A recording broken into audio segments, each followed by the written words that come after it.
오늘 본문 말씀은 이 미리암과 아론이 모세를 비방하는 내용이 담겨 있습니다. 이 배경을 간단하게 설명해 드리면 미리암과 아론은 이 모세가 구스 여자를 취한 것을 가지고 이제 비방하기 시작합니다.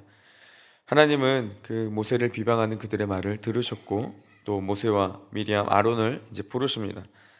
그리고 이제 미리암과 아론을 따로 부르셔서 모세를 비방하는 그들의 태도를 지적하시고 그들을 향해 심지어 진노하시는 것을 볼 수 있습니다. 이 일로 인해서 미리암은 나병을 얻게 되고 이에 아론은 모세를 찾아가 자신들의 잘못을 그때서야 고백하게 됩니다. 그들의 어리석음을 고백하고 자신들이 지은 죄로 인해 받는 그 벌을 거두어 달라 이렇게 부탁을 합니다. 아론의 간청에 모세는 하나님께 기도하고 미리암은 이래 동안 집 밖에 있다가 다시 돌아오게 되는 것이 이제 오늘 본문 말씀입니다. 간혹 오늘 말씀을요, 이제 미리암이 여자라는 이유 때문에 그 근거로 인해서 모든 여자를 비난하고 비방하는 이야기로 오늘 본문을 이해하기도 합니다. 하지만 오늘 본문은요, 결코 여성을 비하하는 그런 내용이 아닙니다. 오늘 말씀을 원어로 보면 이렇게 시작합니다. 그녀가 말했다. 이렇게 시작하고 있습니다. 미리암의 이름이 아론의 이름보다 앞에 나오고 또 미리암이 그 죄로 인해서 대신 벌을 받는 것으로 보아서 미리암이 이 모세를 비방하는 일의 주동자였고 아론은 그녀의 그 지위에 따라가고 있는 것으로 이제 해석하는 것이 더 옳습니다. 다시 오늘 본문에 들어가서 1절에 보면요, 모세가 구스 여자를 취하였다라고 이야기를 하고 있습니다. 여기서 나타나는 이 구스라는 지역을요, 에티오피아 지역으로 보고 있지만 그래서 모세가 새로운 곳에서 새 아내를 맞이해야 했다 이렇게 보는 견해도 있지만요, 이 견해보다는 출애굽 이전에 그 십보라를 취한 사건으로 보는 것이 더 적절하다고 생각을 합니다. 그러면 이전에 행했던 그 일들, 이전까지 아무런 문제로 여기지 않았던 그 일을 가지고 왜 이제서야 미리암과 아론이 그 모세를 비방했냐라는 것이죠. 이 일은요, 미리암과 아론이 단순히 그 모세의 도덕성을 지적하려고 그를 비방했던 것이 아닙니다. 그들의 내면에는요, 그를 비방했던 다른 그 탐심이 있었음을 볼 수가 있습니다. 그 내용이 오늘 말씀 2절에 나타나 있습니다. 2절에서 이렇게 이야기합니다. 그들이 이르되 여호와께서 모세와만 말씀하셨느냐 우리와도 말씀하지 아니하셨느냐 하매 여호와께서 이 말을 들으셨더라. 그러니까 1절에서 구스 여인을 취한 모세를 비방한 후에 그들이 하는 내용이 이겁니다. 모세의 권위를 위협하기 시작하죠. 언제부터 하나님이 너에게만 말씀하시냐? 하나님께서 우리에게도 말씀하지 않으시냐라는 겁니다. 그러니까 모세의 독보적인 이 권위와 지위를 탐내는 그들의 모습을 볼 수가 있습니다. 미리암과 아론은 자신들이 더 많은 권위와 지위를 얻기 위해서 이 모세의 도덕적인 잘못된 태도를 비방하면서 그의 권위를 손상시키려고 했던 것입니다. 그래서 이전에 이를 들추면서 흠을 찾고 모세를 비방했던 것이 바로 이런 내면의 욕심이 있었다라는 거죠. 성경은 미리암을 여선지자라고 부릅니다. 그리고 아론은 제사의 직무를 담당하는 사람이었습니다. 그러니까 그들은 이미 이스라엘 공동체 안에서 어느 정도의 그 큰 권위와 지위를 가진 자였습니다. 미리암과 아론이 그 공동체 가운데 이런 지위, 권위를 가질 수 있었던 이유는요, 첫째는 하나님의 은혜였고 또한 둘째는 모세의 덕분이었습니다.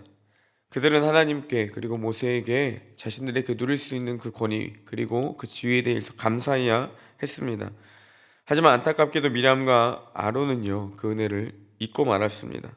그래서 고마움의 대상이 모세를 향해 감사하기는커녕 오히려 비방하는 모습을 보인 것을 본문을 통해 볼 수 있고 그의 권리를 얻기 위한 탐심을 나타내기 시작했다는 것입니다.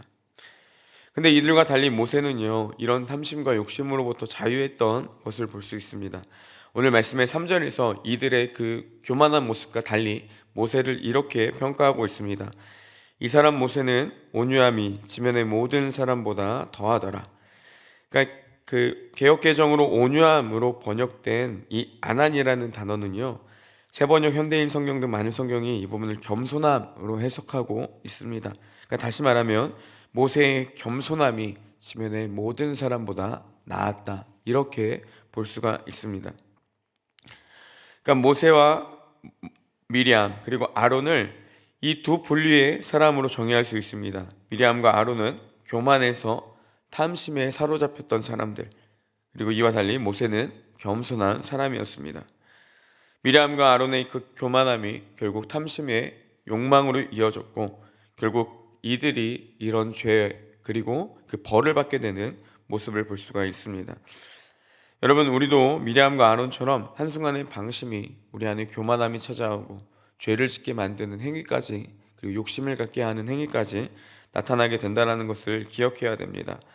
우리가 하나님의 은혜에 감사하지 못할 때, 그리고 다른 이들의 은혜에 감사하지 못할 때 우리 가운데 교만이 찾아오게 되고, 교만은 잘못된 욕심과 탐심 그리고 죄로 이어지게 우리를 이끈다는 것을 늘 기억해야 됩니다. 지금 우리가 소유한 것, 우리가 누리는 것, 우리에게 주어진 권위나 지위가 모든 것들이 하나님으로부터 오는 것이 아니라 내 능력과 내 노력으로 되었다라는 그런 생각이 들어갈 때 우리는 끊임없는 탐심의 유혹을 받게 되고 교만이라는 덫에서 벗어날 수 없게 된다는 것입니다. 내가 열심히 하니까 믿음이 생겼고, 내가 열심히 사니까 많은 물질을 누리는 것이고, 내가 열심히 봉사하니까 교회에서 어느 정도의 권위나 지위가 생겼다라고 생각해서는 결코 안 된다는 것이죠. 이런 생각들이 우리를 교만에 이끌고 결국 죄를 낳게 되는 그런 모습을 나타내게 된다는 것입니다.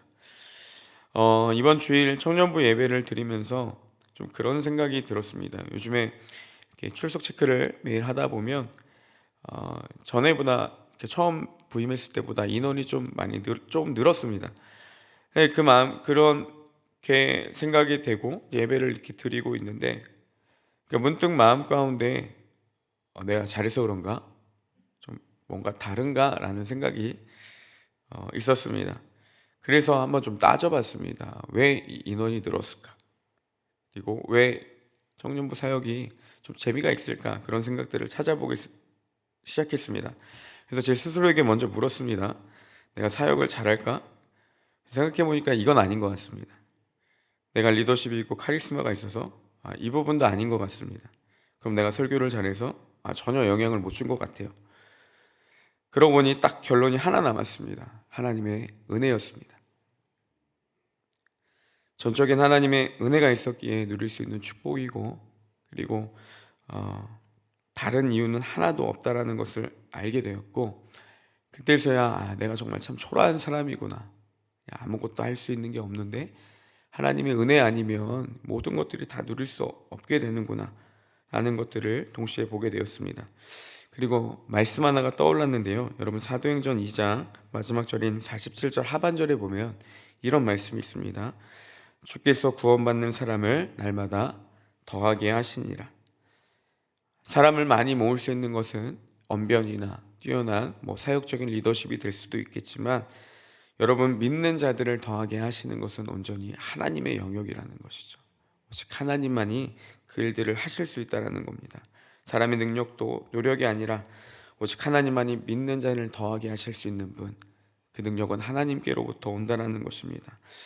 이 사실을 알게 되자 잠시 동안 들었던 그런 교만한 생각들이 내려지게 되었고, 오히려 그런 생각들이 공동체와 저와 모든 사역을 망친다라는 두려움이 들기 시작했습니다. 모든 것이 온전히 하나님의 은혜임을 고백하게 되었고, 그러기에 더욱더 그 은혜를 갈망하게 되고, 사역의 모든 영역 가운데, 그리고 삶의 모든 영역 가운데 이 하나님의 은혜를 갈망하게 되었습니다. 여러분, 겸손은요, 내가 누리는 모든 것들이 나로부터 얻어지는 것이 아니라 하나님으로부터 얻어진다는 것을 인정할 때 우리에게 주어진다는 것입니다. 우리가 주님의 도우심을 구하며 신뢰하며 나아갈 때 우리는 교만과 탐심의 죄로부터 자유할 수 있습니다. 모세는 지금도 이스라엘에서 위대한 지도자로 뽑힐 만큼 하나님의 놀라운 일을 감당한 사람이었습니다. 어떻게 보면 탁월한 리더십으로 이스라엘을 그 어려운 시기를 잘 이끌 수 있었던 사람이었습니다.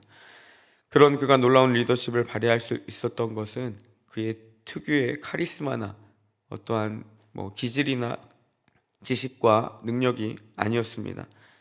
오늘 말씀은 그를 이렇게 설명하겠습니다. 그는 겸손했다라는 것입니다. 이 온유함으로 표현된 안악이라는 단어의 기본적인 의미는요, 연약하고 착취당하는 자라는 의미가 있습니다. 하지만 이것을 시나 노래는 평행적인 구조를 통해 하나님을 찾는 자로 표현을 합니다. 즉 하나님을 찾았던 자가 모세이고 하나님을 찾는 자가 겸손한 자입니다. 하나님을 신뢰하고 하나님을 의지하고 그분의 은혜를 날마다 구하며 나아가는 사람이 겸손한 자라고 성경은 이야기를 해주고 있습니다. 아론에게는 두 차례 죽을 고비가 있었습니다. 첫 번째는 모세가 시내산 위에 있을 때 금송아지를 만들었던 그 사건이었고, 둘째는 오늘 말씀에 나오는 이 모세를 비방하는 내용입니다.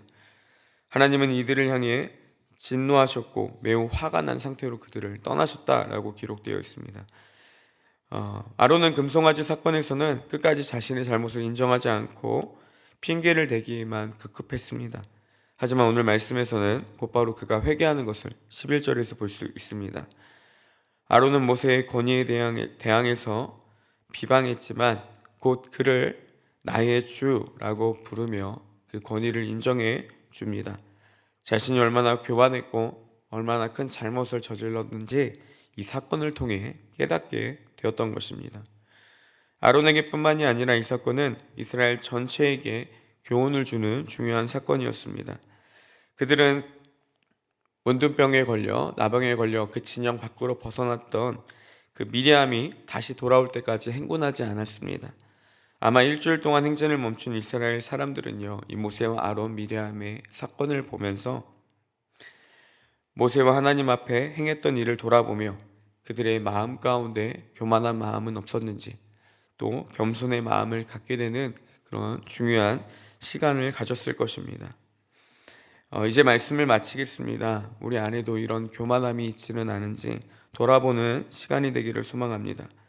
내가 무언가 되는 것처럼 여기고 나아가는 그런 욕심이 아니라 우리가 가지고 있는 모든 것, 우리가 처한 모든 상황들이 전적인 하나님의 은혜라는 것, 그리고 그 은혜가 없으면 우리가 살아갈 수 없는 연약한 존재라는 것들을 날마다 인식하고 하나님을 의지함으로 모세와 같은 겸손함을 이루는 우리 모든 온사랑교회 성도님들이 되시기를 주님의 이름으로 축복합니다. 이 시간 함께 같이 기도하겠습니다.